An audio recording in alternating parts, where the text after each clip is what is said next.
You're watching Fox 9 News.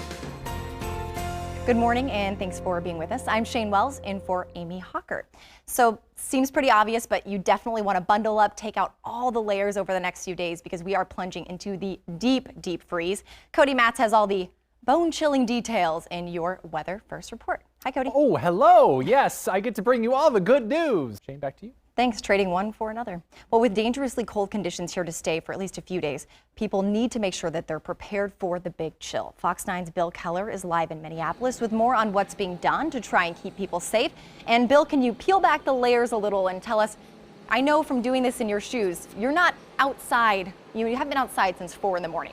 You get in the car, you warm up, then you pop out and do these. We warm up, we go back, we've got all kinds of, the hard part is not sweating when you're in the car and not freezing when you're out there. Of course, anybody who has survived a Minnesota winter, Shayne, knows that, as I like to tell people who are not from here, it may be below zero, but it's a dry cold.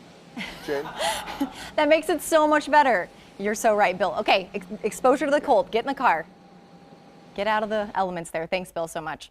Well, when temperatures do drop this low, it is important to make sure that everybody has a warm place to go. Winter's Safe Space is an emergency shelter in Ramsey County. It opened its doors last night. Now, it's a facility for those living on the street that gets them out of the frigid cold. They provide about 60 beds, extra clothes, and a hot meal for those in need.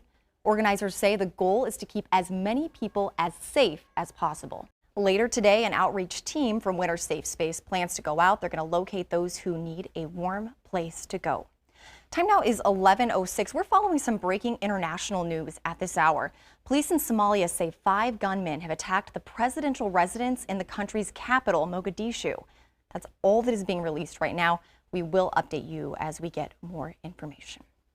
Well, also new this morning, Democratic committee chairs leading the impeachment probe against President Trump held a news conference to unveil articles of impeachment. Today, in service to our duty to the Constitution, a full House vote on the articles of impeachment could happen as early as next week. While impeachment moves forward, the president and Democrats are still working together on trade. Speaker Pelosi has thrown her support behind the revamped U.S.-Mexico-Canada trade agreement, which would update and replace NAFTA. Pelosi says the USMCA is a significant improvement over the existing deal. At the same time, U.S. officials are in Mexico City putting the finishing touches on the deal. The USMCA still needs to be approved by Congress. Also making headlines this morning, an overnight fire at a senior living community in Oakdale sends a woman to the hospital. It started around 12:30 on Grenada Avenue. When crews arrived, the roof of one of the townhome units was burning. Thankfully, no one was seriously hurt. Now, the woman who was taken to the hospital, that was done as a precaution. The cold, though, did make the firefighters' job really challenging. Extra firefighters were also called out, and a bus was brought in to help keep them warm. At least 2 of the units are no longer safe to live in, and the residents are now staying with family. The cause of that fire is under investigation. Firefighters in St. Louis Park also had to deal with the freezing cold last night when a home on Edgewood Avenue went up in flames. Thankfully, everyone made it out safely. Officials say the fire only caused minor damage to the back of the home. Well, before the deep freeze came, the latest round of snow, which arrived just in time for the morning commute yesterday. Of course it did. Naturally, that caused a lot of trouble on the roads. State Patrol reporting almost 250 crashes from 6 a.m. until 5:30 Monday evening. That does not include the 282 other vehicles that spun out on Minnesota roads. And as bad as things were here, it's even messier in Duluth. More than 6 inches of snow fell there. Now, this comes after much of the North Shore had to dig out for more than 20 inches of snow last weekend. Well, the commander of the Wisconsin National Guard steps down following a federal investigation into his handling of sexual assault complaints. A report found that Major General Donald Dunbar violated state and federal laws.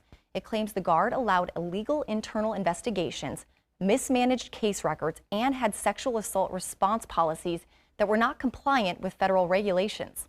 At Governor Tony Evers' request, Dunbar will step down December 31st. He is the nation's longest-serving state National Guard commander. The death toll rises from a volcanic eruption in New Zealand. One of the victims died in a hospital, raising that number of people killed to 6. Around 30 people remain hospitalized, many of them with severe burns. The White Island volcano erupted yesterday. It's believed that around 50 tourists were visiting the island at the time. That does include some Americans. In the Czech Republic, a gunman opens fire in a hospital, killing 6 people. That attack happened in a waiting room.